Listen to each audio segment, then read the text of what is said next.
Cutting से पौधे लगाकर उसी सीज़न में फ्लावरिंग लेना हमेशा एक्साइटिंग होता है और गार्डनर्स तो यही चाहते हैं कि कटिंग लगाने के थोड़े ही दिनों बाद फ्लावरिंग होने लगे। तो आज के वीडियो में मैं आपको बता रही हूँ कि फास्ट ग्रोइंग कटिंग कौन से होते हैं, कौन से प्लांट की कटिंग यदि आप लगाएंगे तो बहुत जल्दी ग्रो होगा और आपका गार्डन दिसंबर से लेकर अप्रैल तक लगातार फूलों से भरा रहेगा। जिस तरीके से बता रही हूँ ऐसे ही कटिंग्स को लगा करके देखिए, निश्चित तौर पर कटिंग ग्रो हो जाएगी। और दूसरी चीज़, खाद की ज़्यादा जानकारी लेने के लिए आपको एवरग्रीन वाले चैनल पर जाना होगा, लिंक डिस्क्रिप्शन में दे दूंगी। पहला है क्राइसेंथेमम यानी गुलदाउदी। अभी आप नर्सरी से खरीद कर ला सकते हैं और यदि पहले से पौधा है या किसी पड़ोसी या फ्रेंड के यहाँ से ले रहे हैं तो नई पुरानी कोई भी कटिंग ले सकते हैं। कटिंग 2 से 3 इंच तक की होनी चाहिए। थोड़ी बड़ी होगी तब भी लग जाएगी, लेकिन ये 3 इंच तक की कटिंग आसानी से लग जाती है। यदि आप कटिंग लेकर आ रहे हैं और उसमें कलियां लगी हैं तो सबसे पहले कलियों को हटा दीजिए। कलियों को हटाने के बाद इसमें आप रूटिंग हार्मोन लगा सकते हैं या फिर एलोवेरा जेल थोड़ी देर के लिए लगा करके छोड़ दीजिए। साफ फंजीसाइड है आपके पास तो उसके पानी में भी आप 1 घंटे के लिए डालकर छोड़ सकते हैं। जैसे 1 चुटकी साफ फंजीसाइड लिया, पानी में डाला और उसमें इस कटिंग को डालकर छोड़ दिया। बाद में उस पानी को आप पौधे में ही डाल दीजिए। इससे फंगस लगने के चांसेस नहीं होते हैं और रूट्स जो है वो सूखती नहीं हैं। उसके बाद आप वेल्ड्रन सॉइल बनाइए। वेल्ड्रन सॉइल बनाने के लिए आपको सैंड 40% लेना होगा। यदि सैंड नहीं है आपके पास तो ऐसे सिचुएशन में आप गार्डन सॉइल में ही 20% कंपोस्ट मिला करके बना दीजिए। यदि आप अभी नर्सरी से लेकर आ रहे हैं ये पौधा तो इस बात का ध्यान रखें कि पानी ज़्यादा नहीं देना है। ओवर वाटर से गुलदाउदी खराब हो जाता है, तो वीक में आपको 1 या 2 बार पानी देना है। गुच्छों में फूल खिलेंगे जैसे मेरे पौधे में आपको दिख रहे हैं। यदि आप कटिंग लगा रहे हैं और कटिंग ग्रो नहीं हो रही है तो एक पाउडर मैं अभी वीडियो के लास्ट में बताऊंगी, वो यदि आप स्प्रे करते हैं तो निश्चित तौर पर कैसी भी कटिंग होगी वो ग्रो हो जाती है। उसको खरीदने का लिंक भी डिस्क्रिप्शन में दे दूंगी, तो आप उस लिंक को कॉपी करके उस पाउडर को खरीद सकते हैं। जो दूसरी चीज़ है वो है ये गजानिया। गजानिया को आप अपने ही पौधे के रूट डिवीज़न से अलग करके लगा सकते हैं। इसको छोटे गमले में लगाना होता है, छोटे यानी 6 इंच के कंटेनर में। अच्छा, एक चीज़ मैं उसमें बताना भूल गई कि कटिंग लगाने के बाद आप सेमी शेड में रखिए पानी डालने के बाद, और 3-4 दिनों के बाद आप उसे धूप में रख सकते हैं। क्राइसेंथेमम को हमेशा ऐसी जगह पे रखना चाहिए जहाँ दोपहर की बहुत कड़ी धूप ना लगे, सुबह की धूप लगे और शाम की धूप लगे। जो ये गजानिया का पौधा है ये धूप में ही खिलता है। छोटे कंटेनर में हैंगिंग बास्केट में आसानी से लगा सकते हैं। ये पौधा घना हो जाए इसके लिए ज़रूरी है कि 15-15 दिनों पे फर्टिलाइज़ करें। 1-1 चम्मच वर्मी कंपोस्ट या मस्टर्ड केक फर्टिलाइज़र यदि आप देते जाते हैं तो ये पौधे घने होते जाते हैं। और रूट डिवीज़न से अलग करके जब आप लगाते हैं तो 10 से 15 दिनों में ही इसकी रूट्स बन जाएंगी और कलियाँ भी साथ साथ बनने लगती हैं। जैसे ही कटिंग को अलग करते हैं कलियां साथ साथ बनने लगती हैं। इसके पीछे एक और रीज़न है कि जितने भी विंटर के फ्लावर्स होते हैं इनकी लाइफ हमेशा 3-4 महीने की होती है, तो इसलिए ये फास्ट ग्रोइंग होते हैं। तो इनको आप रूट डिवीज़न से अलग करके लगा सकते हैं। और नर्सरी से कोई पौधा खरीदने का सोच रहे हैं तो ये one of the best plant है जिसे अभी आप नर्सरी से खरीद सकते हैं। अगला है ये पैंजी। पैंजी 2 तरीके की आती है। ये वाली पैंजी भी आप लगा सकते हैं और इसमें छोटे छोटे फूलों वाली पैंजी भी आती है। तितली की तरह ये दिखता है, इसकी कलर वैरायटी बहुत होती है। इन पौधों को जितना घना करते जाएंगे रूट डिवीज़न से अलग करके आप लगा सकते हैं। घना करने के लिए डेड हेडिंग करना होगा, यानी जो फूल खिल चुके हैं सूखने लगे हैं उन्हें आप कट कर दीजिए। और इन पौधों को हमेशा हैंगिंग बास्केट में लगाइए या छोटे कंटेनर में लगाइए। सेमी शेड में भी ये पौधा बहुत अच्छे से चलता रहता है। खाद नहीं भी देते हैं फिर भी सर्वाइव करता है। अगला है ये स्टॉक के फ्लावर्स। इसके बीज भी साथ साथ इसमें बनते जाते हैं। बीजों को पकाकर आप कलेक्ट करके रख सकते हैं। पकाना इन द सेंस ये पौधे में ही पकते हैं। ये स्टॉक के फ्लावर्स की कटिंग आप लेकर के यदि सॉइल में दबाएंगे बहुत आसानी से ग्रो हो जाएगा। लेकिन एक चीज़ ध्यान रखिए, विंटर के फ्लावर्स को 7-7 दिनों पे फर्टिलाइज करना ज़रूरी होता है। अगला जो पौधा है ये आप देख रहे हैं, ये डायंथस है। डायंथस कटिंग से इसी सीज़न में ग्रो हो जाता है। इसको आप सेमी शेड में भी रख सकते हैं, छोटे कंटेनर में या हैंगिंग बास्केट में बहुत ही अच्छा चलता है। जैसे आप मेरा पौधा देख रहे हैं, इसको साइड से इसकी एक कटिंग लेकर यदि मैं सॉइल में दबा दूंगी, जाहिर है रूट्स के पास से कटिंग लेना है, तो बहुत जल्दी ग्रो हो जाएगा।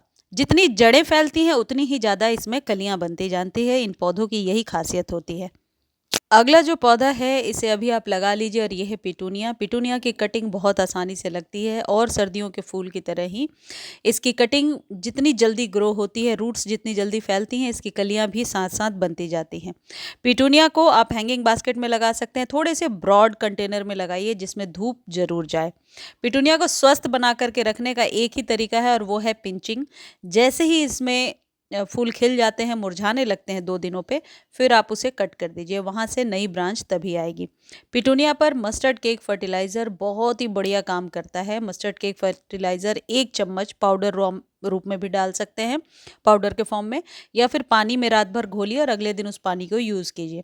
धूप ज़रूरी है इस पौधे के लिए, धूप में रखेंगे तो ये पौधा आसानी से ग्रो होगा। और यदि अभी आप नर्सरी से 20 रुपये में लेकर आते हैं तो अपने ही पौधे से 2-3 कटिंग्स आप तैयार कर सकते हैं। ये फास्ट ग्रोइंग प्लांट्स हैं जो इसी सीज़न में कटिंग लगाकर इसी सीज़न में आप फ्लावरिंग ले सकते हैं, क्योंकि विंटर के फ्लावर्स जो होते हैं वो कटिंग से बहुत आसानी से लग जाते हैं। बस इस बात का ध्यान रखिए कि इसकी पत्तियां वगैरह जो पीली हो रही हैं उन्हें आप ज़रूर हटा दीजिए और सॉइल को थोड़ा मॉइस्ट बनाकर रखिए। अभी तक जितने भी फूलों वाले पौधों के बारे में मैंने आपको बताया, सबके लिए ये प्रो टिप है कि सॉइल मॉइस्ट रहे। मॉइस्ट कैसे रहेगा, इसका एक नेचुरल तरीका यह है कि आप केले के छिलके वाला पानी दिया करें। इससे मिट्टी नेचुरली मॉइस्ट भी रहती है, भुरभुरी भी रहती है और जितने भी फ्लावरिंग वाले प्लांट्स हैं उनके लिए बेस्ट होता है। उसके लिए आपको क्या करना है, 5-6 पके केले के छिलके ले लीजिए इस तरीके से, और कम ज़्यादा भी कर सकते हैं क्योंकि ऑर्गेनिक है, इसमें मात्रा का कोई बहुत ज़्यादा वो नहीं है।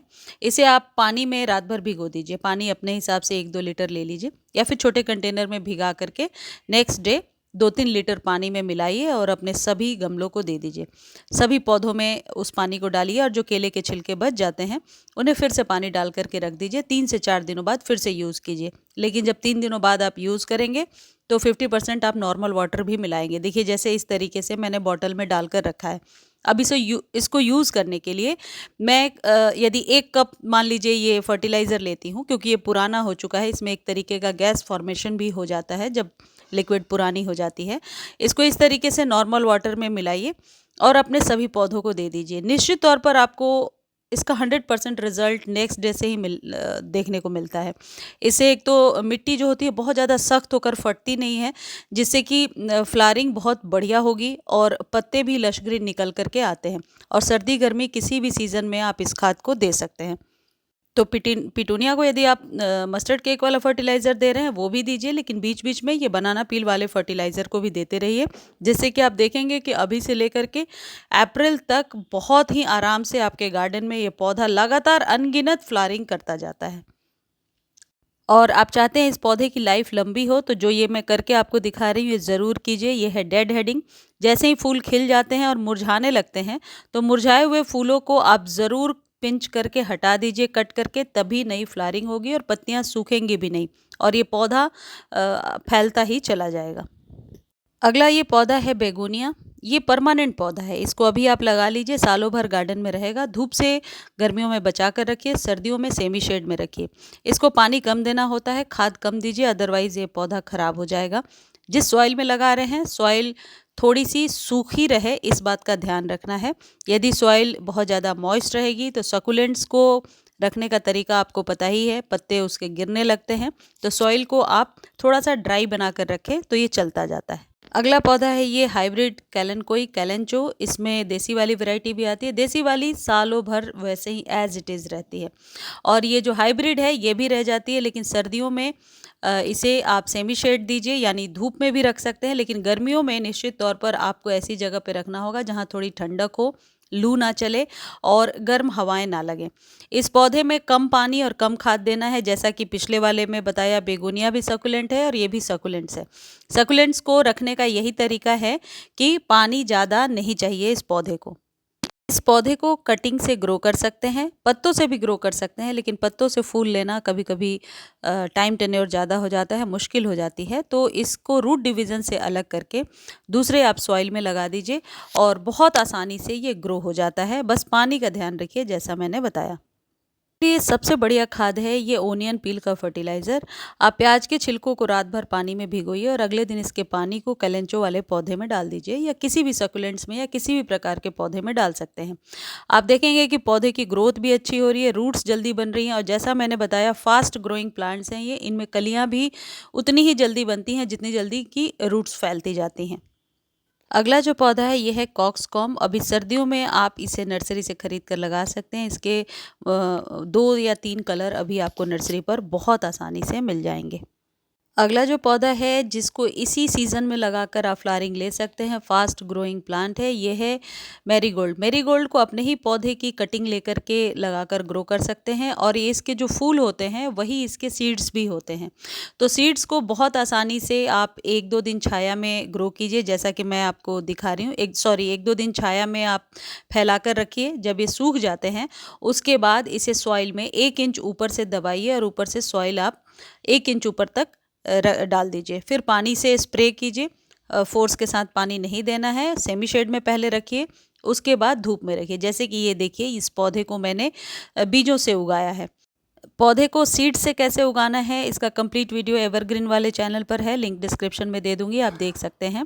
बहुत आसानी से सीड्स के द्वारा देखिए आप इसमें से बहुत सारे प्लांट तैयार कर सकते हैं। जैसे कि ये प्लांट आप देख रहे हैं, ये एक एक पौधे को अब आप 5-5, 6-6 इंच के कंटेनर में लगाते जाइए और ये बहुत आसानी से ग्रो होते जाएंगे। और फ्लावरिंग भी जैसा कि आप देख रहे हैं, दशहरे के बाद इसे ग्रो किया था। जो दशहरे में हमारे यहाँ गेंदे के फूल सभी के यहाँ आते होंगे, तो उन फूलों को सुखा करके मैंने जब गमले में डाला, और उसके बाद इस तरीके से जब 2-2, 3-3 इंच के इसके प्लांट तैयार हो जाते हैं, और 3 इंच के लगते ही इसमें देखिए कलियां भी लगने लगी हैं। लेकिन एक चीज़ ध्यान रखिएगा, कलियों को अभी तोड़ देना है, अभी नहीं लेना है, दोबारा जब कलियां बनेंगी तब लेना है। और डाइंथस भी जैसा कि पहले आपको मैं बता चुकी हूँ, बहुत आसानी से ग्रो हो जाएगा। तो मैरीगोल्ड भी एक फास्ट ग्रोइंग प्लांट है जिसे अभी आप लगा सकते हैं। और ये जो मैं करके दिखा रही हूँ ये पिंचिंग है। ये करते जाइए तो पौधा घना भी होता जाएगा और इसकी लाइफ भी थोड़ी ज़्यादा हो जाएगी। ये जो पौधा आप देख रहे हैं ये है जेरेनियम। जेरेनियम को रूट डिवीजन से अभी आप लगा सकते हैं। जैसे ही रूट्स को आप अलग करेंगे, उसमें फ्लावरिंग नेक्स्ट डे या उसके नेक्स्ट टू नेक्स्ट डे से होने लगेगी। क्योंकि रूट डिवीजन से जब हम पौधा अलग करते हैं और लगाते हैं तो पौधा एज इट इज़ सही सलामत ही रहता है। तो जेरेनियम को अभी आप खरीद सकते हैं। इसके बहुत सारे कलर्स हैं, इसकी पत्तियां भी देखने में बहुत खूबसूरत होती हैं, और मैरीगोल्ड की तरह इसमें भीनी भीनी खुशबू आती है जो आपके गार्डन को मच्छर मक्खियों से दूर रखता है। और इसको ऐसे जगह पे रख दीजिए, जैसे गुड़हल के बगल में रख दिया तो गुड़हल पर मिली बग्स वगैरह का अटैक है तो उसमें भी राहत होता है, यानी कि मिली बग्स लगने की संख्या कम हो जाती है इसकी भीनी खुशबू से। तो जेरेनियम परमानेंट पौधा है, हालांकि मेरे यहाँ तो चल जाता है। गर्मियों में इसे मैं अंदर एसी वाले कमरे में रख दीजिए, या फिर जहाँ पर ज़्यादा ठंडक हो वहाँ पे रख दीजिए। और फिर जैसे ही नवंबर आता है फिर इस पौधे को बाहर रखिए और खाद डालिए। वर्मी कंपोस्ट बेस्ट खाद है।